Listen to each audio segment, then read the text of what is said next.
Menurut praktisi hukum yang juga Ketua LABHI Bali Imade Suwardana, kasus minuman keras oplosan bukanlah pertama kali terjadi. Namun pertama kali terjadi di sebuah bar di wilayah Legian Kuta hingga korban meninggal dunia.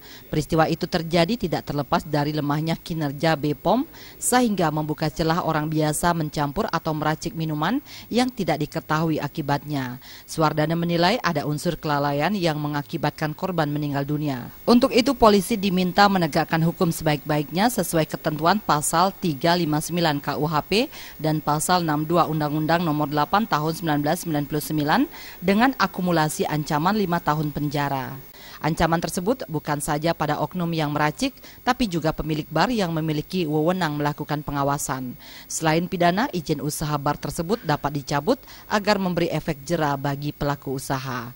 Polisi wajib menerapkan hukum dengan sebaik-baiknya dengan memasang ketentuan pasal 359 KUHP, kemudian memasang ketentuan pasal 62 Undang-Undang Perlindungan Konsumen, ancamannya adalah maksimal 5 tahun.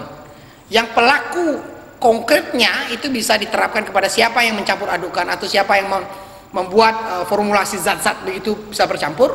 Kemudian yang pasti juga adalah pemiliknya. Juga secara hukum, proses administratif terhadap perizinnya itu bisa dievaluasi. Itu bisa dicabut. Agar peristiwa tersebut tidak terulang, konsumen juga diminta hati-hati. Masyarakat pun bisa melakukan pengawasan terhadap jenis minuman yang terlihat aneh. Polisi harus gencar melakukan sidak miras.